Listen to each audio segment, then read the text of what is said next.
Hey everyone, welcome back to our channel. In this particular lecture, we will cover 100 most important MCQs.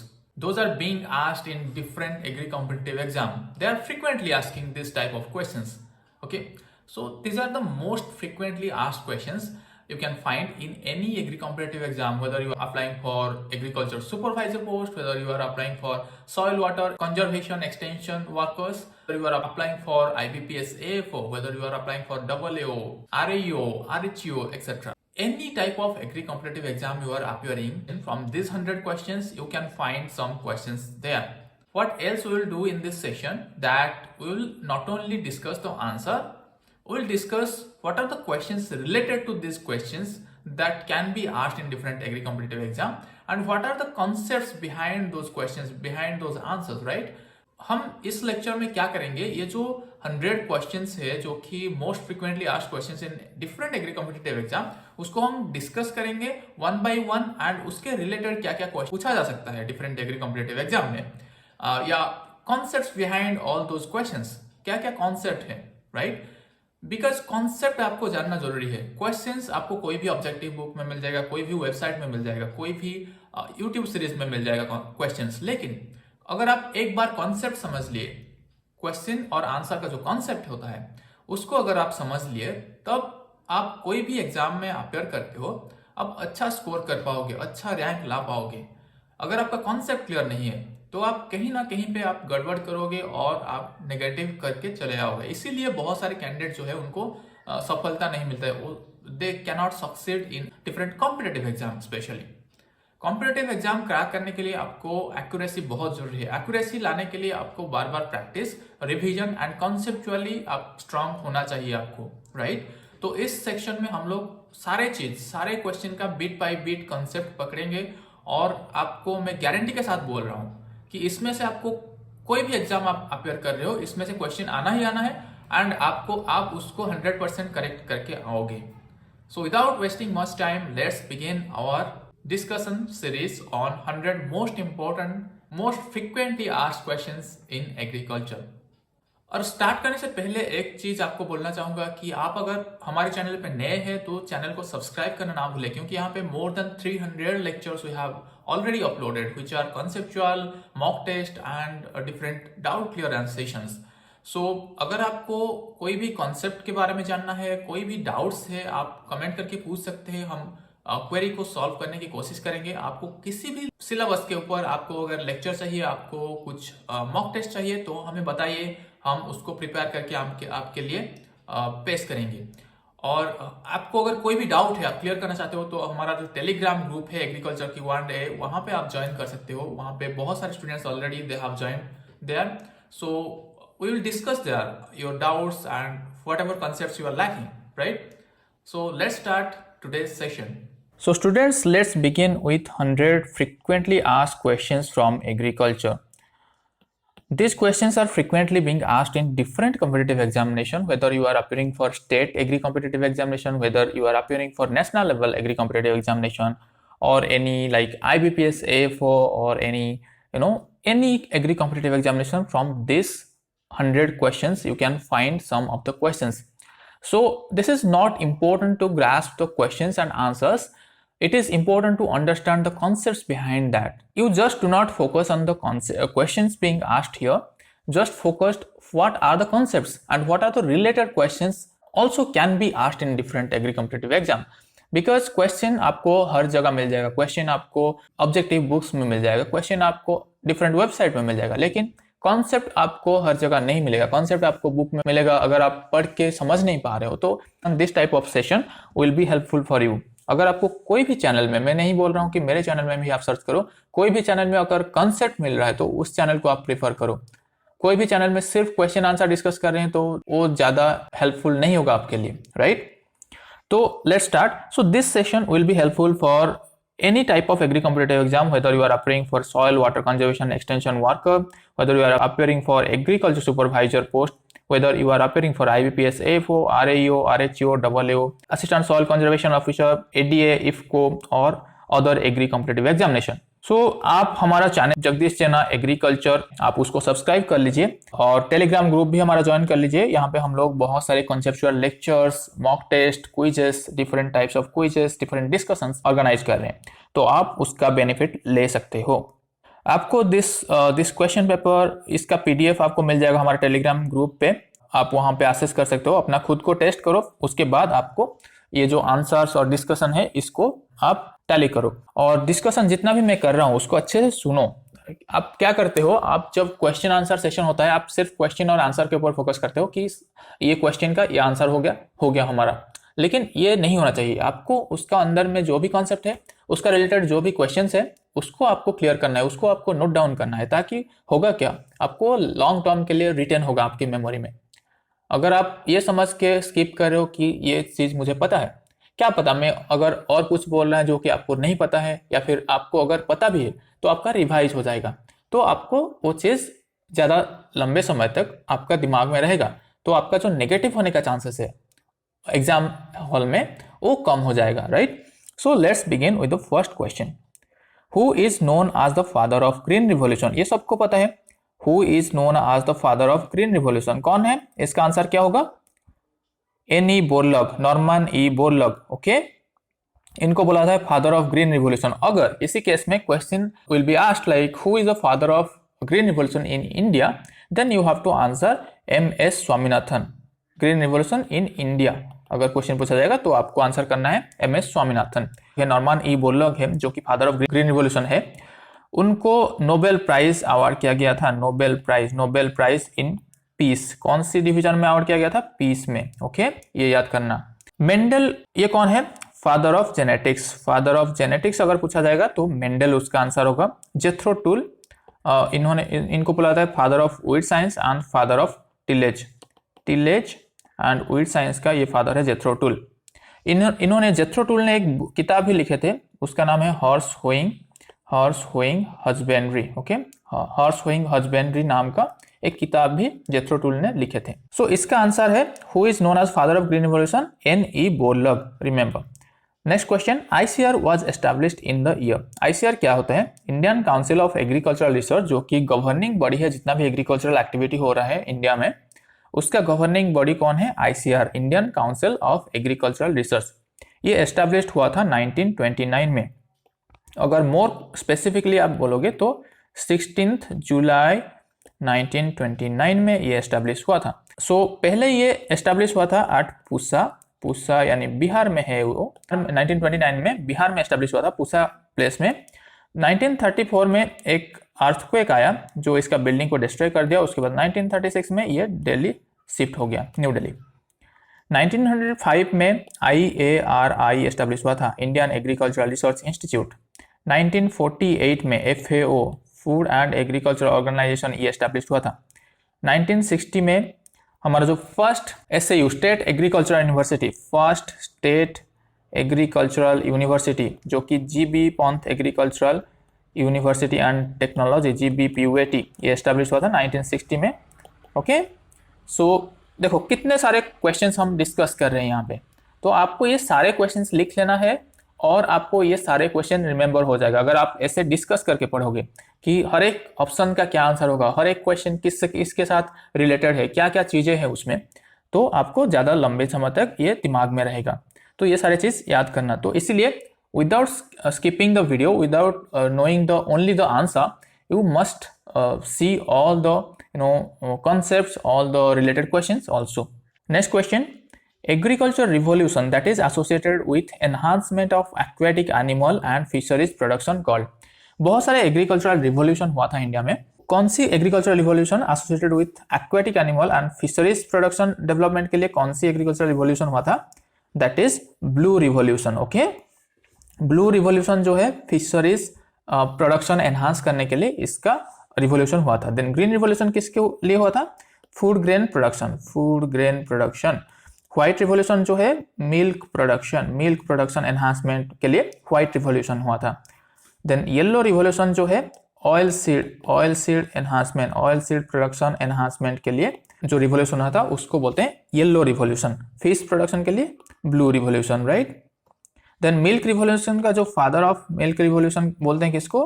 किनको? वर्गीज कुरियन को बोला जाता है father of white revolution. Next question, who is the present director general of ICAR? Director general यानी head of ICAR यानी Indian council of agriculture research. So इनका head जो है अभी प्रेजेंट हेड है टी महापात्र जो है ICAR का प्रेजेंट DG है। जो फर्स्ट DG ICAR का थे वो है डॉक्टर BP पाल, इन्होंने first DG of ICAR। MS Swaminathan आपको पता है इंडिया का जो father of green revolution in India, MS Swaminathan. S Ayappan was also previously he was the DG of ICAR. Okay, previously he was the DG of ICAR. Next question, total number of KVKs in India. Total number of KVKs in India by 7th Feb 2022. So recently कितना number of KVK है? Total number of KVKs are 725. Total number of KVKs are 725. Okay, KVKs क्या है? कृषि विज्ञान केंद्र KVK। Okay, कृषि विज्ञान केंद्र, इसका इंग्लिश नेम है फार्म साइंस सेंटर। ओके, आपको अगर नहीं पता है इसको नोट डाउन कर लो। KVK जो है इसका फुल फॉर्म है कृषि विज्ञान केंद्र एंड इसका जो इंग्लिश नेम है फार्म साइंस सेंटर। सबसे पहले KVK जो है 1 अप्रैल 1974 में पांडिचेरी जो कि पुडुचेरी वहां पे एस्टेब्लिश हुआ था 1974 1 अप्रैल में under TNAU Tamil Nadu agriculture university के अंदर में ये पुडुचेरी में एस्टेब्लिश हुआ था 1974 में फर्स्ट KVK, रिमेंबर राइट। सो अभी तक जो है 725 KVKs एस्टेब्लिश हो चुके हैं all over India. Next question, total number of agroclimatic zones in India are. Total number of agroclimatic zones in India are, answer is 15। अगर total number of agroclimatic zones अगर पूछा जाएगा तो 15 है। अगर total number of agro ecological region पूछा जाएगा, agro ecological regions, then you must answer 20। Okay, next, which among the following is the first established state agricultural university? We have already discussed this one, answer this. Which among the following is the first established state agricultural university? That is GB Pant Agricultural University and Technology. Okay, Uttarakhand में GB Pant Agricultural University and Technology ये 1960 में establish हुआ था। सबसे पहले यही state agricultural university establish हुआ था। Then Punjab agricultural university and OUAT जो है Odisha university of agricultural technology, उसके बाद 1962 में एस्टेब्लिश हुए थे। Next question, Which among the following is not a deemed to be university? Which among the following is not a deemed to be university? इनमें से कौन सी deemed to be university नहीं है? Options are NDRI, IARI, SIP है, IIHR. The right answer is IIHR. This is not a deemed to be university. This is a national institution under ICAR. Okay, Indian Institution of horticultural research, Indian institute of horticultural research. NDRI क्या है? National dairy research institute. IRI Indian agricultural research institute. SIP है central institute of fisheries education. All of these are deemed to be university. Okay, next question, headquarter of the national bureau of soil survey and land use planning is situated at. Headquarter of national bureau of soil survey and land use planning is situated eight. Options are Karnal, Kanpur, Nagpur, Lucknow. The right answer is Nagpur. NBSS-LUP जो है national bureau of soil survey and land use planning, NBSS-LUP, ये कहाँ पे है? इसका headquarter Nagpur में है। There are 6 national bureaus, 6 national bureau है इंडिया में। अगर आपको क्वेश्चन पूछा जाएगा 6 नेशनल ब्यूरो है इंडिया में। करनाल में जो है national bureau of animal genetic resource. Kanpur में नेशनल ब्यूरो नहीं है, कानपुर में है IIPR, Indian institute of pulse research. Lucknow में Indian national bureau of fish genetic resource जो है, national bureau of fish genetic resource, ये है लखनऊ में। Okay, so the right answer will be Nagpur. Next question, jhuming is mostly practised in which among the following region in India? Jhuming is mostly practised in which among the following region in India? Options are Indo-Gangetic Plain, Western Dry Region, North Eastern Hill, Deccan Plateau. The right answer is north eastern hill. Jhuming क्या है? ये एक form of shifting cultivation, shifting cultivation, okay. Jhum cultivation यानी shifting cultivation, ये generally practice किया जाता है north eastern state में। इसमें क्या होता है, शिफ्टिंग कल्टीवेशन में जो पहाड़ी एरिया है, पहाड़ी एरिया में जो प्लांट्स है उसको काट देते हैं, जो भी वहाँ पे लोग जो रहते हैं उसको पहले क्लीन करते हैं, वहाँ पे कल्टीवेशन करते हैं। पहाड़ी एरिया में कल्टीवेशन करने से क्या होता है, वहाँ पे सॉइल इरोजन होता है। तो सॉइल इरोजन होने की वजह से वहाँ पे जो फर्टिलिटी है सॉइल का वो डिग्रेड होता है। देन वो लोग क्या करते हैं, उस प्लेस को छोड़ के दूसरे प्लेस में जाके वहाँ पे फिर प्लांट को काटते हैं, वहाँ पे क्लीन करते हैं, वहाँ पे फिर कल्टीवेट करना चालू करते हैं, ऐसे रोटेशन करते हैं। तो jhuming cultivation is generally practised in north eastern hills. Next question, which among the following crop is known as the king of cereal? Which among the following crop is known as the king of cereal? Options are rice, wheat, maize, sugarcane. The right answer is wheat. wheat को बोला जाता है king of cereal. maize को बोला जाता है queen of cereal. Okay, queen of cereal. Okay, maize is queen of cereal, wheat is king of cereal. king किसको बोलते हैं, queen किसको बोलते हैं? एक कोई भी क्रॉप का अगर king queen पूछा जाएगा, जिसका प्रोडक्शन सबसे ज़्यादा है, जिसका एरिया सबसे ज़्यादा है, ज़्यादा एरिया में कल्टीवेट किया जाता है, सबसे ज़्यादा एरिया में जो क्रॉप कल्टीवेट किया जाता है उसको बोलते हैं किंग। सबसे सेंसिटिव जो है, जिसको ज़्यादा केयर चाहिए होता है, उसको बोलते हैं क्वीन। तो ये चीज़ याद कर लेना। ऑयल सीड का भी किंग क्वीन पूछा जाएगा। ऑयल सीड का जो किंग है, किंग ऑफ ऑयल सीड कौन है? King of oil seed groundnut है, क्योंकि इसका जो एरिया है सबसे ज़्यादा है, कल्टिवेटेड एरिया जो एमंग ऑयल सीड जो सबसे ज़्यादा कल्टिवेटेड ऑयल सीड है वो है ग्राउंडनट। एंड क्वीन कौन है इसका? सिसम है। सिसम को बोलते हैं क्वीन ऑफ ऑयल सीड। ऐसे डिफरेंट क्रॉप्स का आपको स्टडी करना है। Next question, the plan according to which crops are raised on individual plots of a farm with an objective of getting maximum return from each crop without impairing the soil fertility is called. The plan according to which crops are raised to individual plots of a farm with an objective of getting maximum return from each crop without impairing the soil fertility is called. Options are cropping pattern, cropping system, cropping scheme, crop rotation. The right answer is cropping scheme. Cropping scheme में क्या होता है, हम एक farm में, particular farm में कितना area में हम क्रॉप्स को अलोकेट करेंगे, जो भी क्रॉप्स हम ले रहे हैं, कितना एरिया में हम फार्म पॉन्ड बनाएंगे, कितना एरिया में हम फार्म रोड, फार्म बिल्डिंग बनाएंगे, ये सारे चीज रहता है, प्लान रहता है, राइट। और कौन सी प्लॉट में हम कौन सी क्रॉप को अलोकेट करेंगे, कौन सी पीरियड में, तो ये सारे चीज क्रॉपिंग स्कीम में अलोकेट होता है। क्रॉपिंग पैटर्न क्या होता है? Yearly sequence of crops and fallow in a particular farm in a year. Okay, एक साल में हम कौन सी क्रॉप लेंगे, वो पर्टिकुलर फील्ड में कौन सी क्रॉप लेंगे, या फिर क्रॉप एंड फैलो लेंगे, या फिर क्रॉप एंड क्रॉप लेंगे। So that is known as cropping pattern.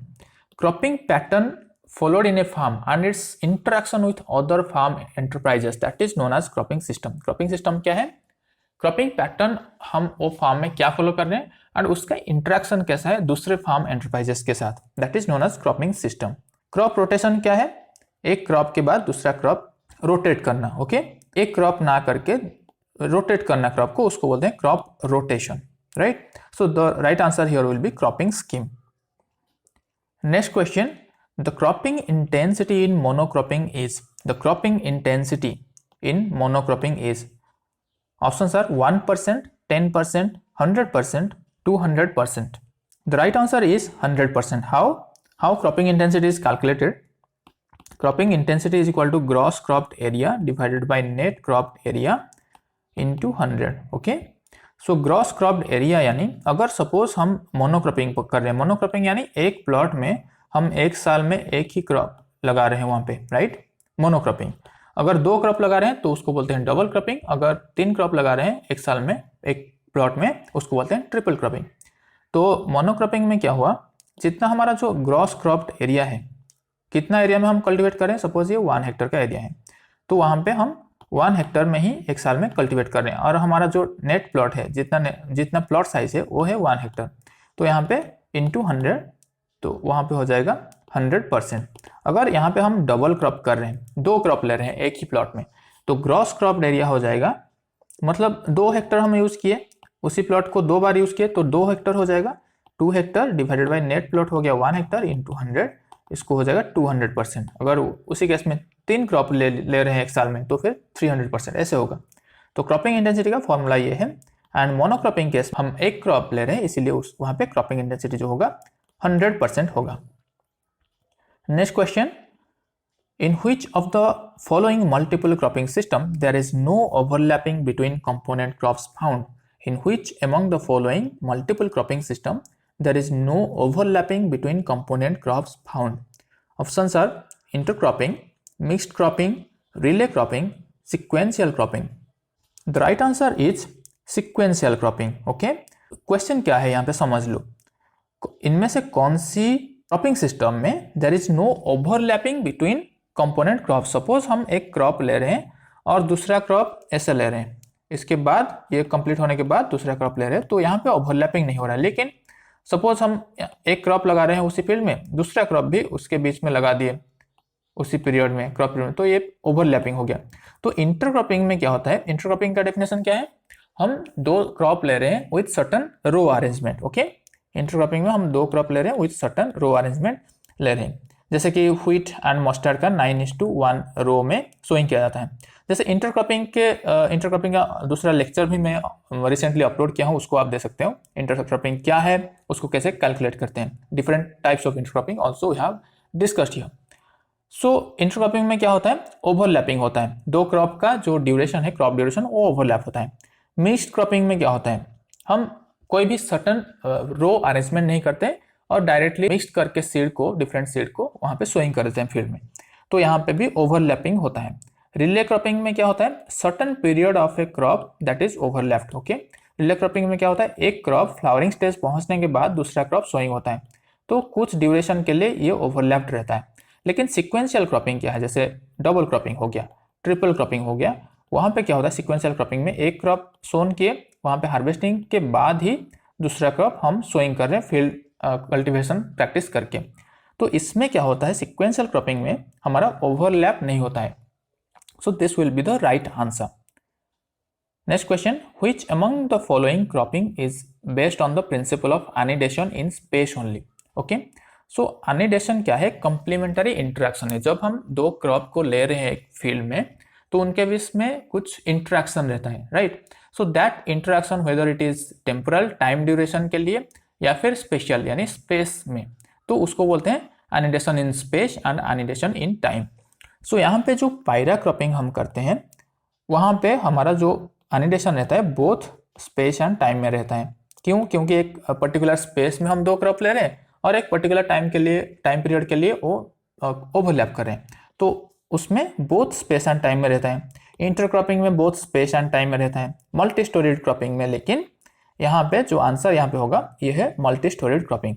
यहाँ पे क्या होता है, एक पर्टिकुलर ड्यूरेशन में हम डिफरेंट हाइट का क्रॉप यहाँ पे मल्टी स्टोरीड क्रॉपिंग में लेते हैं। डिफरेंट हाइट का क्रॉप, सपोज एक ट्री ले लिए, उसके बाद एक श्रब, उसके बाद एक छोटा सा जो फील्ड क्रॉप है उसको हम सोइंग कर रहे हैं, जो कि शेड टॉलरेंट है।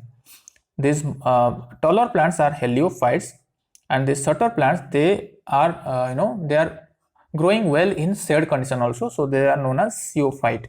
Okay, pseuophyte are the plants which can grow in shade. Okay, so pseuophyte को हम जो छोटा प्लांट वहां पे ले लिए, तो इस कंडीशन में जो एनिडेशन है, जो कॉम्प्लीमेंटरी इंटरेक्शन है, वो सिर्फ उसी स्पेस डायमेंशन में लिमिटेड रहा। तो यहाँ पे जो आंसर होगा वो मल्टी स्टोरीड क्रॉपिंग है। स्ट्रिप क्रॉपिंग में क्या है, स्ट्रिप क्रॉपिंग में हम एक स्ट्रिप का एक क्रॉप ले रहे हैं, उसके बाद स्पेसिंग छोड़ के दूसरा स्ट्रिप लगा रहे हैं दूसरे crop.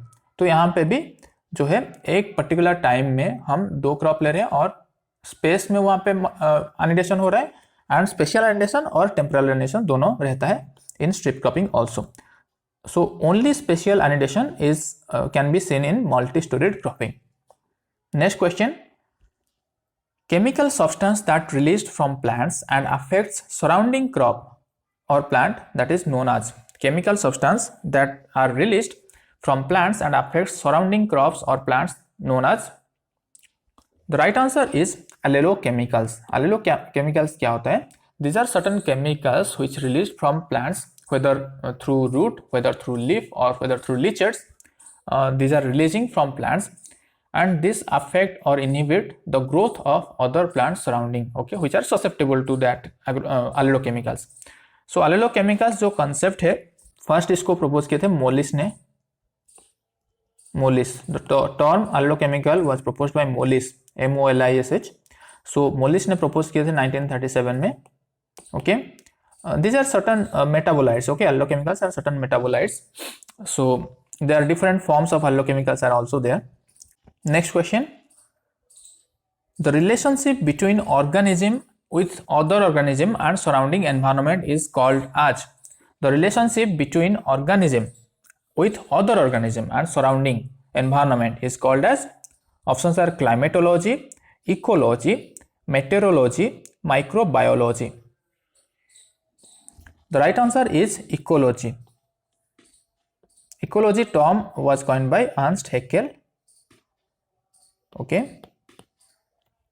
Father of Indian ecology किनको बोलते हैं? आर मिश्रा इनको बोला जाता है father of Indian ecology. Okay. Then climatology क्या है? एक पर्टिकुलर क्लाइमेट को स्टडी करना, उसको क्लाइमेटोलॉजी बोलते हैं. एक लॉन्ग टर्म में क्लाइमेट को एक पर्टिकुलर रीजन में कैसा वेदर एट्रीब्यूट बिहेव कर रहे हैं उसको स्टडी करना क्लाइमेटोलॉजी बोलते हैं. मेट्रोलॉजी क्या होता है? मेट्रोलॉजी यानी मेट्योर एंड लोगस. ओके, मेट्योर यानी अर्थ का जो फेनोमेना हो रहा है, अर्थ में, अर्थ एटमॉस्फेयर में जो भी फिजिकल फेनोमेना हो रहा है उसके बारे में स्टडी करना मेट्रोलॉजी का मेन पर्पज है. आप डिफरेंट डिफरेंट यूनिवर्सिटी में जाओगे, डिफरेंट रिसर्च स्टेशन में जाओगे, आप मेट्रोलॉजिकल ऑब्जर्वेटरी पाओगे. वहाँ पे ऑब्जर्वेटरी का ये मेन पर्पज है कि डिफरेंट वेदर एक्टिविटी को स्टडी करना, रिकॉर्ड करना, राइट. देन माइक्रोबायोलॉजी क्या होता है? डिफरेंट माइक्रोब्स जो है अर्थ सरफेस में या फिर डिफरेंट डिफरेंट ऑर्गेनिज्म जो है उसके बारे में स्टडी करना, ये माइक्रोबायोलॉजी का काम है, right. Next question. The proportion of economic yield to total biological yield is called. The proportion of economic yield to total biological yield is called. Options are cropping intensity, harvest index, coefficient of effectiveness, both B and C. The right answer is both B and C. Okay. Economic yield, proportion of economic yield and total biological yield. Suppose हम rice plant कर रहे हैं तो economic yield क्या है? हमारा जो rice grain है वो इकोनॉमिक यील्ड हो गया. एंड टोटल प्लांट का जो बायोमास है वो हो गया biological yield. Okay, above ground plant जो भी है पार्ट उसको बोलते हैं बायोलॉजिकल यील्ड. देन यहाँ पे हार्वेस्ट इंडेक्स क्या हो जाएगा? Economical yield divided by biological yield into 100. ये जो हो गया ये हार्वेस्ट इंडेक्स हो जाएगा. तो राइस केस में ये अराउंड 40% रहता है. Okay, this is called harvest index. Harvest index and coefficient of effectiveness they are similar. Okay, ये जो कॉन्सेप्ट ऑफ हार्वेस्ट इंडेक्स किन्होंने प्रपोज किया था? डोनाल्ड हार्वेस्ट इंडेक्स टर्म जो है प्रपोज किए थे. क्रॉपिंग इंटेंसिटी के बारे में हम लोग ऑलरेडी स्टडी कर चुके हैं. क्रॉपिंग इंटेंसिटी क्या होता है? Gross cropped area divided by net crop area into 100, that is cropping intensity. In case of monocropping the cropping intensity is 100%. In suppose पूछा जाएगा कि कौन सी एग्रोक्लाइमेटिक जोन में क्रॉपिंग इंटेंसिटी सबसे ज्यादा है? कौन सी एग्रोक्लाइमेटिक जोन में क्रॉपिंग इंटेंसिटी सबसे ज्यादा पाया जाता है? तो आपको आंसर करना है trans Gangetic plain. Okay, trans Gangetic plain region. यहाँ पे ये एग्रोक्लाइमेटिक जोन में क्रॉपिंग इंटेंसिटी सबसे हाईएस्ट है. इंडिया का क्रॉपिंग इंटेंसिटी अगर पूछा जाएगा तो 142% है. ओके, सो ये कुछ क्वेश्चंस हम लोग डिस्कस कर लिए. Next, which among the following is not a biotic factor affecting crop growth and yield? Which among the following is not a biotic factor affecting crop growth and yield? Options are bacteria, weed, temperature, insect. The right answer will be temperature. So there are different environmental factor affecting crop growth. Okay, they are known as abiotic and biotic factor. Abiotic and biotic factor. Biotic factor यानी इसमें ये जो factor है ये living है. Okay, biotic factor यानी ये living factor है. अबायोटिक फैक्टर यानी जो भी एनवायरमेंटल हमारा फैक्टर है जैसे solar radiation, temperature, wind, water, these are abiotic factor. But biotic factor में आ जाएगा weeds, then insect, then micro organisms, pest, these are biotic factor. Next question. The branch of agriculture science that deals with the study of fruit is called. The branch of agricultural science that deals with the study of fruit is called. Options are agronomy, olericulture, pomology, meteorology. The right answer will be pomology. Pomology is the study of fruit. Olericulture क्या है? Study of vegetables. Okay. Agronomy क्या है? Farm management, farm and field management, okay, soil and farm management, right. Meteorology, weather के बारे में study करना, that is meteorology. Next, which among the following term is not related to rice crop? इनमें से कौन सी जो टर्म है not related to rice crop? Options are, parboiling, nipping, SRI, dapog. The right answer is nipping. Nipping generally practised in chickpea. क्या होता है nipping? Nipping में हम जो टर्मिनल बोर्ड है चिकपी प्लांट का, जो टर्मिनल बोर्ड है उसको हम रिमूव करते हैं निपिंग में around 30 to 40 days after sowing के बाद। उसको रिमूव करने से क्या होता है, उसका जो लैटरल ब्रांचिंग, उसमें बहुत ज़्यादा ब्रांचेस फॉर्म होते हैं। तो ब्रांचेस फॉर्म होने से वहाँ पे फ्रूटिंग बहुत ज़्यादा होता है, तो हमारा जो इकोनॉमिक यील्ड है यानी पॉड बियरिंग उस प्लांट का बढ़ जाता है, इंक्रीज होता है। तो इस प्रोसेस को बोलते हैं निपिंग। पार बॉइलिंग क्या होता है? Parboiling is a hydrothermal process, okay.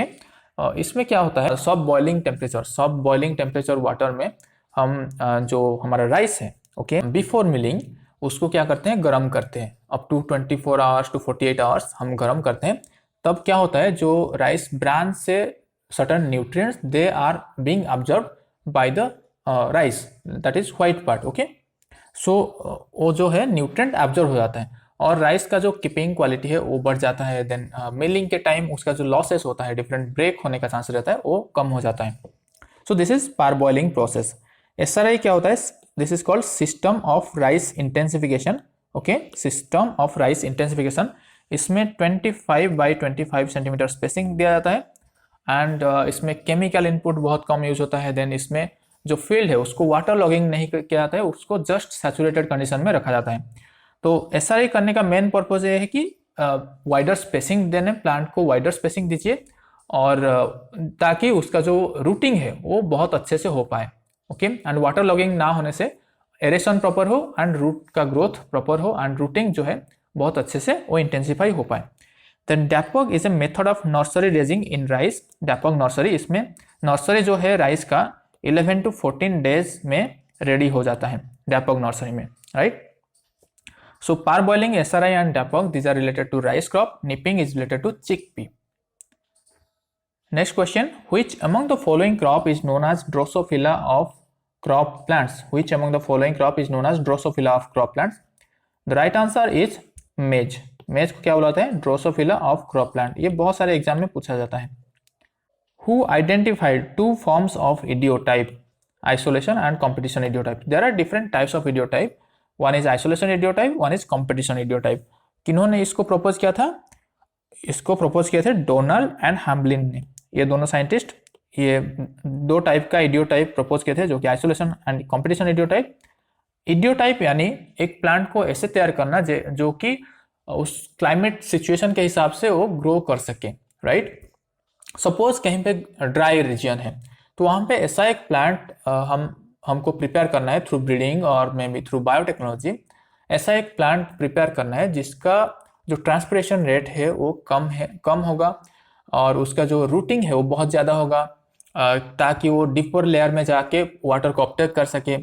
उसका जो लीव्स है वो पैरेलल टू सन रेज रहेगा ताकि रेडिएशन लोड इतना ना पड़े, ठीक है। तो ये सारे कुछ जो पैरामीटर्स है, क्रॉप को हम सुइटेबल पैरामीटर दे के ऐसे डेवलप करेंगे जो कि उसी क्लाइमेट सिचुएशन में फेवरेबल होगा। तो that is known as ideotype. So isolation ideotype ऐसा है जो कि सोल क्रॉपिंग के लिए ये इफेक्टिव है, मतलब उसके सराउंडिंग में अगर और कोई क्रॉप होगा ये इजीली ग्रो नहीं कर पाएगा। Isolation ideotype is for sole cropping purpose. लेकिन कॉम्पिटिशन इडियोटाइप जो है मल्टीपल क्रॉपिंग में या फिर मिक्स्ड क्रॉपिंग कंडीशन में ये एडवांटेजेस रहता है कॉम्पिटिशन इडियोटाइप का। सो आर्नन एंड स्टाउट क्या किए थे? इन्होंने एसेंशियलिटी प्रिंसिपल प्रपोज किए थे। लेविस एंड जिल्बर्ट ने इन्होंने जो रोथमस्टेड एक्सपेरिमेंटल स्टेशन है इसको डेवलप किए थे लेविस एंड जिल्बर्ट में। देन वाटसन एंड क्रिक ने, आपको पता है कि जो डबल हेलिक्स स्ट्रक्चर है डीएनए का, डीएनए डबल हेलिक्स स्ट्रक्चर, इसको वाटसन एंड क्रिक ने डेवलप किए थे। तो right answer here will be Donald and Hamblin. The dryland agriculture practice followed in areas where annual rainfall is less than 750 mm is called. The dryland agriculture practice in areas where annual rainfall is less than 750 mm, that is called Options are dry farming, dryland farming, rain-fed farming, contingent farming. The right answer will be dry farming. Okay, इसका एक classification है, आपको पता है dry farming जो है 7 mm से 750 mm से लेस जहाँ पे रेनफॉल होता है वहाँ पे ड्राई फार्मिंग प्रैक्टिस किया जाता है।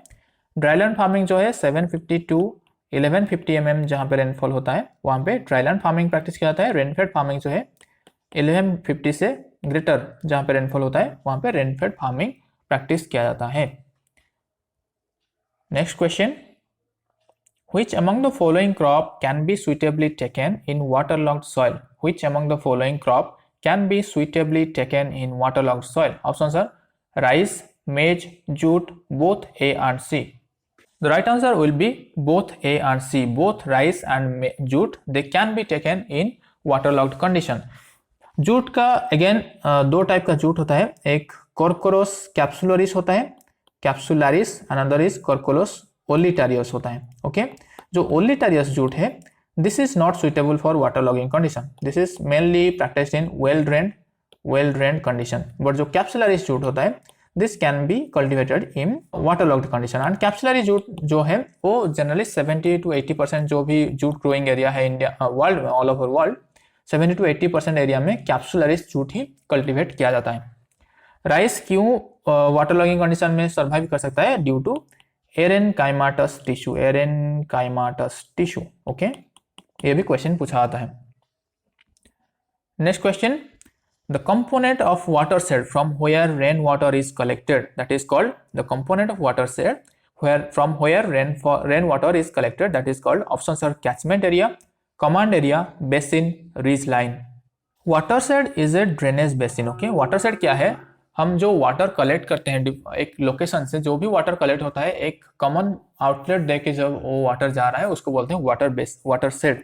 सो वाटर शेड का जो कंपोनेंट है एक होता है कैचमेंट एरिया। ओके, सो कैचमेंट एरिया में रेनफॉल होके जो एक कॉमन पॉइंट में आके जमा होता है, डिपॉजिट होता है, उसको बोलते हैं बेसिन। एंड उसी बेसिन से जब हम वाटर फ्लो करते हैं डिफरेंट इरिगेशन पर्पज के लिए या फिर डिफरेंट पर्पज के लिए, हम जब वाटर डिफरेंट एरिया में फ्लो करते हैं उसको बोलते हैं कमांड एरिया। तो जहाँ पे हमारा वाटर जो है जाता है वो बोलते हैं, वहाँ पे हम उसको असाइन करते हैं कमांड एरिया। जहाँ पे स्टोर करते हैं उसको बोलते हैं बेसिन एरिया। जहाँ से वाटर कलेक्ट होता है उसको बोलते हैं कैचमेंट एरिया। कैचमेंट, वहाँ पे कैच कर रहे हैं हम रेन वाटर को, उसको बोलते हैं catchment area. So here the answer will B catchment area. And ये जो कैचमेंट एरिया का जो डिफरेंट हाईएस्ट पॉइंट है इसको बोलते हैं, ये अगर जो लाइन जो है ये हाईएस्ट पॉइंट को कनेक्ट करता है उसको बोलते हैं ridge line. Okay, catchment area का जो हाईएस्ट पॉइंट को, टॉप पॉइंट को जो लाइन कनेक्ट करता है उसको बोलते हैं ridge line. Remember. Next question, which among the following is a reflecting type of antitranspirant? Which among the following is a reflective type of antitranspirant? Options are atrazine, mobileaf, kaolin, cycocel. The right answer is kaolin. Okay, there are different types of anti-transparents. One is stomatal closing type, another is leaf reflectant type, another is film forming type, another is growth retardant type. So stomatal closing type ये जो atrazine है ये stomatal closing type का example है, mobileaf जो है ये film forming type का एग्जाम्पल है, केओलिन जो है ये लीफ रिफ्लेक्टेंट टाइप का एग्जाम्पल है, साइकोसिल जो है ये growth retardant type of antitranspirant का एग्जाम्पल है। There are different types of antitranspirants. Next question, antitranspirant application never decreases. Antitranspirant application किसको डिक्रीज नहीं करता है? Options are photosynthesis, mass flow, transpiration, canopy temperature. The right answer is canopy temperature. Anti transparent use करने से canopy temperature increase होता है। कैसे? Anti transparent जब यूज करते हैं हम तो स्टोमेटल ओपनिंग वो बंद हो जाता है। स्टोमेटल ओपनिंग क्लोज होने से गैसियस एक्सचेंज नहीं हो पाता है, कार्बन डाइऑक्साइड एंड ऑक्सीजन का जो एक्सचेंज है वो नहीं हो पाता है एटमॉस्फेयर के साथ, तो फोटोसिंथेसिस डिक्रीज होता है। देन मास फ्लो जो है ट्रांसपिरेशन पूल के ऊपर डिपेंड करता है। अगर हम एंटी ट्रांसपेरेंट यूज कर रहे हैं तो ट्रांसपिरेशन चेक हो रहा है तो मास फ्लो भी डिक्रीज होता है, देन ट्रांसपिरेशन जो है ये भी डिक्रीज होता है एंटी ट्रांसपेरेंट यूज करने से। लेकिन कैनोपी टेम्परेचर कैसे इंक्रीज होता है? जब ट्रांसपिरेशन होता है तो जो कैनोपी है उसके सराउंडिंग कुछ मॉइस्चर रहते हैं, तो मॉइस्चर जो है ये कैनोपी को कूल रखता है। लेकिन जब एंटी ट्रांसपेरेंट यूज होता है तो वो जो मॉइस्चर रहता है that is not saturated, or maybe that is not humid. So there the temperature will rise. So antitransparent causes increase in canopy temperature. Next question, which among the following is a C3 day neutral crop? इनमें से कौन सी C3 crop as well as day neutral crop है? Options are rice, tomato, maize and wheat. The right answer is tomato. Okay, tomato is a C3 crop as well as day neutral crop. Okay, day neutral crop. Tomato. Rice क्या है? Rice C3 है and short day crop है. Maize क्या है? C4 and day neutral. Wheat क्या है? C3 and long day plant. Okay, remember wheat is a C3 and long day plant. Maize is a C4 and day neutral plant. Rice is a C3 and short day plant. Tomato is a C3 and day neutral plant. Which among the following crop is used as an indicator for permanent wilting point? Permanent wilting point assess करने के लिए इनमें से कौन सी crop को indicator plant के हिसाब से यूज किया जाता है? The right answer will B sunflower. Sunflower का जो रूट्स रहता है वो इवनली डिस्ट्रीब्यूटेड रहता है throughout the soil depth. So that is why sunflower is used as an indicator plant for permanent wilting point. Next question, indicator plant used for boron deficiency. Indicator plant used for boron deficiency. Options are sunflower, sugar beet, potato, mustard. The right answer will be again sunflower. Sunflower is used as indicator plant for boron deficiency. So यहाँ पे indicator plant का मतलब क्या है कि जब भी कोई भी न्यूट्रिएंट और डेफिशिएंसी होता है उसका सॉइल में, तो these plants are more susceptible than other plants. So these plants will show deficiency symptom earlier than other plants. Okay, so sunflower will be right answer. Sunflower is the deficiency indicator plant for boron deficiency. Sugar beet is the indicator plant for sodium deficiency. Potato is the indicator plant for potassium deficiency. Mustard is the indicator plant for phosphorus deficiency. Next question, the inflorescence of sugarcane is known as. ये question बार बार पूछा जाता है different competitive exam में. The inflorescence of sugarcane is known as. Options are panicle, ear, arrow, square. The right answer is arrow. Arrow जो है sugarcane का इन्फ्लोरेसेंस को एरो बोलते हैं. पैनिकल क्या है? ये राइस का इन्फ्लोरेसेंस को बोलते हैं पैनिकल. ईयर व्हीट का इन्फ्लोरेसेंस को बोलते हैं ईयर. स्क्वायर क्या है? ये pre flowering stage of cotton. Okay, cotton का जो प्री फ्लावरिंग स्टेज है उसको बोलते हैं square. Next question, Which among the following is a pre-खरीफ crop? इनमें से कौन सी प्री खरीफ क्रॉप है? ओके, यानी यहाँ पे जो मतलब है इसका, यानी कौन सी क्रॉप खरीफ सीजन के पहले ही, यानी रेनफॉल होने से पहले ही उसको सोइंग किया जाता है. ऑप्शंस आर राइस, व्हीट, मेज, cotton. The right answer here is cotton. Okay, और कौन सी क्रॉप है ऐसा? जूट भी, जो कि मार्च अप्रैल या अप्रैल में सोइंग होता है. कॉटन और जूट दोनों. मेज खरीफ सीजन क्रॉप है, उसको ऑल सीजन क्रॉप भी बोला जाता है कहीं कहीं पे, मतलब जैसे बिहार हो गया, ईस्टर्न यूपी हो गया, यहाँ पे तीनों सीजन में मेज किया जाता है. व्हीट जो है ये रबी सीजन क्रॉप है. रबी सीजन यानी इसका जो सोइंग होता है अक्टूबर नवंबर में होता है. राइस एक खरीफ सीजन क्रॉप है. ओके, इसका जो सोइंग होता है जून जुलाई में होता है. So cotton and jute will be the right answer, known as pre kharif crop. Next question, Khoira disease in rice is caused due to the deficiency of. Khoira disease in rice is caused due to deficiency of. Options are oxygen, manganese, zinc, molybdenum. The right answer is zinc. Zinc deficiency होने से rice में खोइरा disease, जो कि एक nursery stage में generally पाया जाता है, नर्सरी स्टेज में ब्रोंजी लीफ हो जाता है, और इसको हम अगर कंट्रोल करना चाहेंगे तो वहाँ पे जिंक सल्फेट स्प्रे करेंगे, राइट. देन ऑक्सीजन डेफिशिएंसी में पोटैटो में black heart symptom, black heart disease जो ऑफ पोटैटो, ये ऑक्सीजन डेफिशिएंसी में होता है. मैंगनीज डेफिशिएंसी में बहुत सारे डिजीज होता है, जैसे कि पहाड़ा ब्लाइट ऑफ शुगर कैन. पहाड़ा ब्लाइट ऑफ शुगर कैन ये एक फेमस है, मैंगनीज डेफिशिएंसी की वजह से पहाड़ा blight of sugar cane. Okay, then molybdenum deficiency ये एक अदर सिम्टम है, जैसे कि हमारा कॉलीफ्लावर एंड कैबेज में जैसे व्हिपटेल डिजीज होता है, whiptail disease in cauliflower and cabbage. Cauliflower and cabbage में मॉलिब्डेनम डेफिशिएंसी व्हिपटेल डिजीज होता है. So right answer here will be zinc. Okay, then the water and nutrient holding capacity is highest in which soil. In which soil water and nutrient holding capacity is highest? Options are sandy soil, loamy soil, clay soil and sodic soil. Right answer here will be clay soil, because यहाँ पे जो micropore and micropore proportion जो है ये ज़्यादा होता है then macropore, and यहाँ पे जो पोरोसिटी है सबसे ज़्यादा होता है क्ले सॉइल में, एंड इसका जो होल्डिंग, इसलिए जो माइक्रोपोर प्रोपोर्शन ज़्यादा होने के कारण से एंड इसका जो पोरोसिटी ज़्यादा होने के कारण से ये ज़्यादा वाटर एंड न्यूट्रिएंट होल्ड कर सकता है। Next question, which among the following soil is having the highest bulk density? Which among the following soil is having the highest bulk density? Sandy soil, sandy loam soil, loamy soil and clay soil. So bulk density का जो formula है that is mass of soil divided by volume of soil. Volume of soil यानी suppose कोई भी soil में वहाँ पे पोर space ज़्यादा है, पोरोसिटी ज़्यादा है, तो वहाँ पे जो बल्क डेंसिटी होगा वो कम हो जाएगा। तो यहाँ पे जो पोरोसिटी सबसे ज़्यादा कहाँ पे है? क्ले सॉइल में। सबसे कम कहाँ पे है? सैंडी सॉइल में। तो बल्क डेंसिटी हाईएस्ट किस में होगा? सैंडी सॉइल में होगा। क्यों? क्योंकि यहाँ पे डिनोमिनेटर में जो है हमारा पोरोसिटी वॉल्यूम रहता है, वॉल्यूम कहाँ पे कम होगा? यहाँ पे सॉइल का, सैंडी सॉइल में कम होगा, इसलिए उसका जो बल्क डेंसिटी है वो हाईएस्ट होगा। ओके, ये अराउंड 1.6 टू 1 रहेगा, 1.8 ग्राम पर सीसी रहेगा इन Sandy soil, whereas clay soil का जो है 0.9 टू 1.1 ग्राम पर सीसी रहेगा, राइट। जनरली जो बल्क डेंसिटी का वैल्यू कंसीडर किया जाता है वो है 1.33 ग्राम पर CC cubic centimetre. Next question, most widely found soil order in India. Most widely found soil order in India अगर पूछा जाएगा तो फिर आपको क्लिक करना है इंसेप्टिसॉल। ओके, इंसेप्टिसॉल जो है ये सबसे widely found soil order in India. अगर ग्लोबली पूछा जाएगा तो फिर एंटीसॉल आंसर होगा। ग्लोबली अगर होगा तो एंटीसॉल, इंडिया में होगा तो इंसेप्टिसॉल। हिस्टोसॉल जो है इसको बोलते हैं organic order, organic soil order.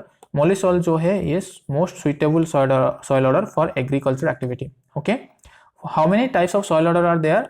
12 soil order are there. What is the formula? Abhagami house. Abhagami house. Okay, Abhagami house is the way to remember. Okay, so the latest order is jelly soil. Latest पहले 11 था, उसके बाद शायद 7th approximation से jelly soil को introduce किया है। उसके बाद वहाँ पे total soil order, number of soil order are 12. So the right answer is inseptial. Okay. Then MSP of crops is decided by. MSP किसने डिसाइड करता है? MSP क्या है? Minimum support price, minimum support price. Okay, ये किसने decide करता है? CACP, commission of agricultural cost and prices. Commission for agricultural cost and prices CACP ने डिसाइड करता है MSP। DPPQ क्या है? Directorate of plant protection and quarantine. GEAC, genetic engineer approval committee, जो कि जेनेटिकली मॉडिफाइड जो क्रॉप्स है उसको अप्रूव करता है। एगमार्क, क्वालिटी मार्क के लिए, क्वालिटी जो फूड प्रोडक्ट हमारा है उसका क्वालिटी अश्योरेंस के लिए एगमार्क जो है काम करते हैं। Next question, the diameter of soil particle classified as clay particles. Okay, जो सॉइल पार्टिकल्स है, 3 टाइप का सॉइल पार्टिकल है, जो कि sand, silt and clay. Soil में 3 टाइप का सॉइल पार्टिकल रहता है, सैंड, सिल्ट एंड क्ले, उसका डायमीटर के हिसाब से। ओके, सो जो क्ले पार्टिकल्स है उसका डायमीटर जो है, जिस कोई भी सॉइल पार्टिकल अगर डायमीटर लेस देन 0.002 mm रहता है उसको बोलते हैं clay particles. Okay, then 0.002 to 0.2 mm जो रहता है उसको बोलते हैं silt particle. Then 0.02 to 0.2 mm रहता है उसको बोलते हैं sand particles. Okay, which soil structure hinders the infiltration and percolation of water into the soil? Which soil structure hinders the infiltration and percolation of water into the soil? Options are crumby, platy, blocky, columnar. The right answer will be platy soil. Platy soil जो है ये water का infiltration as well as percolation को hinder करता है, यानी block करता है। Okay, so the right answer is platy soil. Platy soil blocks infiltration as well as percolation. Infiltration क्या होता है? सॉइल सरफेस से सॉइल के अंदर वाटर आना, इसको बोलते हैं इन्फिल्ट्रेशन। उसके बाद सॉइल के अंदर वाटर मूवमेंट करना वर्टिकली डाउनवर्ड, उसको बोलते हैं पर्कुलेशन। ये भी याद कर लेना। ओके, इन्फिल्ट्रेशन क्या है? सॉइल सरफेस से सॉइल के अंदर वाटर आना। पर्कुलेशन क्या होता है? सॉइल के अंदर में वर्टिकली वाटर फ्लो होना। देन लीचिंग क्या होता है? पर्कुलेटेड वाटर जब मिनरल एंड सॉल्ट को लेके वर्टिकली डाउनवर्ड फ्लो होता है उसको बोलते हैं leaching. Crumbly soil are most suitable for agriculture practice. Most suitable for agriculture practice. Platy soil are the worst soil structure. Next question, the wavelength that is considered as photosynthetically active radiation, PAR, photosynthetically active radiation. Okay, ये कौन सी wavelength को बुलाता है photosynthetically active radiation? That is 400 to 700 nanometre. 400 to 700 nanometre, 1 metre is equal to 10 to the power 9 nanometre. Okay, right. So photosynthetically active radiation जो range है वो 400 to 700 nanometre जो wavelength है, उसी रेंज में जो रेडिएशन आता है वो फोटोसिंथेटिकली एक्टिव रेडिएशन उसको कहा जाता है। Next question, root pressure is measured by, options are potometer, porometer, IRGA, manometer. The right answer is manometer. Root pressure is measured by manometer. Root pressure is measured by manometer. Potometer जो है ये transpiration measure करता है। Then porometer ये stomatal conductance measure करता है, stomatal conductance measure करता है। इर्गा क्या है? Infrared gas analyser. Infrared gas analyser जो है इर्गा है। ओके, मैनोमीटर मेजर करता है root pressure. Next question, which nutrient deficiency symptom is similar to the deficiency symptom of nitrogen but observed in younger leaves? कौन सी nutrient deficiency symptom जो है उसका जो सिम्टम है वो नाइट्रोजन डेफिशिएंसी सिम्टम के साथ सिमिलर है but it is shown in younger leaves? The right answer is sulphur. Sulphur का जो डेफिशिएंसी सिम्टम है वो similar as of nitrogen deficiency symptom but it is shown in younger leaves और upper leaves, right. सो जो भी आपको deficiency symptom के बारे में अगर और ज़्यादा जानना है या फिर एसेंशियल न्यूट्रिएंट के बारे में अगर और ज़्यादा जानना है, आप हमारा जो डेडिकेटेड लेक्चर है, कॉन्सेप्चुअल लेक्चर हमारे चैनल पे ऑलरेडी अपलोडेड है, उसको आप चेकआउट कर सकते हो, उसको आप देख सकते हो। और अगर कोई भी डाउट हो रहा है ना, कोई भी डेफिशिएंसी सिम्टम को लेके या फिर कोई भी एसेंशियलिटी प्रिंसिपल या फिर कोई भी न्यूट्रिएंट मैनेजमेंट को लेके आप मुझे कमेंट करके बता सकते हैं। देन जो इंटरवेनल क्लोरोसिस अगर पूछा जाएगा ऑप्शन में, अगर आयरन होगा, इंटरवेनल क्लोरोसिस आयरन में दिखाई देता है। And also it is seen in manganese deficiency. Due to manganese deficiency and iron deficiency, interveinal chlorosis seen in younger leaves. Okay, next question, laws of essentiality of mineral nutrient was proposed by. Laws of essentiality of mineral nutrient was proposed by Arnon and Stout. Okay, Arnon and Stout इन्होंने 3 laws दिए थे जो कि laws of essentiality जिसको बोलते हैं। वो laws क्या क्या है? एक फर्स्ट लॉ ये कहता है कि अगर डेफिशिएंसी होता है, वो जो मिनरल न्यूट्रिएंट अगर डेफिशिएंसी होता है तो plant can not complete its vegetative as well as reproductive life cycle. Okay, second law ये बोलता है कि that particular nutrient deficiency can be fulfilled, can be compensated by only supplying that particular nutrient. Third law ये कहता है कि that mineral nutrient must have the direct involvement in the metabolism of the plant process. Okay, so there are 3 laws which अगर कोई भी nutrient ये 3 laws को satisfy करता है तो उसको बोलते हैं एसेंशियल न्यूट्रिएंट। सो ये 3 लॉज प्रपोज किए थे आर्नन एंड स्टाउट ने। देन फंक्शनल न्यूट्रिएंट जो है इसको प्रपोज किए थे न्यूक्लियस ने, functional nutrient. Ecosystem term as it answer दिए थे, ecosystem term Lewis and Gilbert ने, जो कि मैं पहले ही बता चुका हूँ, जो है रोथाम स्टेट एग्रीकल्चर एक्सपेरिमेंटल स्टेशन, जो कि फर्स्ट एग्रीकल्चरल एक्सपेरिमेंटल स्टेशन है इंग्लैंड में, ये एस्टैब्लिश किए थे लेविस एंड जिल्बर्ट ने। तो यहाँ पे लॉज ऑफ एसेंशियलिटी कौन प्रपोज किए थे? आर्नन एंड स्टाउट ने। Accordingly there are 17 essential nutrients. Okay, इसका डिटेल वीडियो, डेडिकेटेड वीडियो है हमारे चैनल पे, आप देख सकते हो उसको जाके। Next question, which among the following nutrient is immobile in soil? Which among the following nutrient is immobile in soil? Options are nitrogen, phosphorus, calcium and boron. The right answer is phosphorus. Phosphorus जो है soil में H2PO4 minus and HPO4 2 minus form में रहता है। तो ये जो phosphorus है and zinc also, these are immobile in soil. Mobile कौन सी है? नाइट्रोजन मोबाइल है। नाइट्रोजन का अगेन नाइट्रेट जो है हाईली मोबाइल है, अमोनियम जो है मॉडरेटली मोबाइल है, कैल्शियम भी मोबाइल है, बोरॉन भी मोबाइल है। कैल्शियम मॉडरेटली मोबाइल है, बोरॉन जो है हाईली मोबाइल है। And calcium and boron these are immobile in plant, immobile in plant. Soil में याद रखो कैल्शियम एंड बोरॉन मोबाइल है, बट प्लांट में इमोबाइल है कैल्शियम एंड बोरॉन, लेकिन प्लांट में हाईली मोबाइल है N and P। Next question, which among the following fertiliser is applied in different splits? Split application कौन सी फर्टिलाइजर में किया जाता है? Options are nitrogenous fertiliser, phosphatic fertiliser, potassic fertiliser, micronutrient fertiliser. The right answer is nitrogen fertiliser. इसमें क्यों split application किया जाता है? क्योंकि ये prone to loss, different type का लॉसेस होता है नाइट्रोजन में, इसको चेक करने के लिए नाइट्रोजन को स्प्लिट एप्लीकेशन दिया जाता है। ओके, एक बासल जो कि अराउंड 50% बासल दे जाते हैं, उसके बाद कुछ दिन बाद 30 डेज के बाद और एक 30 डेज के बाद जनरली सीरियल्स में स्प्लिट एप्लीकेशन क्या होता है। जनरली जो पल्सेस है वहाँ पे हम बासल ही देते हैं, क्योंकि पल्सेस जो है उसको नाइट्रोजन रिक्वायरमेंट इनिशियल स्टेज में है, उसको लेटर स्टेज में वो खुद नाइट्रोजन फिक्स कर सकते हैं, तो इसलिए पल्सेस को जनरली इनिशियल स्टेज में जो बासल नाइट्रोजन अप्लाई करते हैं उसमें स्प्लिट नहीं देते हैं पल्सेस को, लेकिन सीरियल केस में नाइट्रोजन को स्प्लिट एप्लीकेशन किया जाता है। इन which among the following plants stomata remain open during night? Stomata remain open during night, कौन सी प्लांट में स्टोमाटा रात में ओपन रहता है? That is CAM plant, crassulacean acid metabolite plant. Crassulacean CAM plant का एग्जांपल क्या है? जैसे पाइनएप्पल हो गया, सिसल हो गया, देन हमारा जो भी डेजर्ट प्लांट्स, जितने मैक्सिमम डेजर्ट प्लांट हो गए, इन्होंने कैम टाइप का मेटाबॉलिज्म शो करते हैं। इनका जो वाटर यूज एफिशिएंसी है हाईएस्ट रहता है, क्योंकि इसका जो वाटर लॉसेस है वो बहुत कम रहता है, क्योंकि स्टोमाटा दिन में क्लोज रहता है, तो ट्रांसपिरेशन बहुत कम होता है।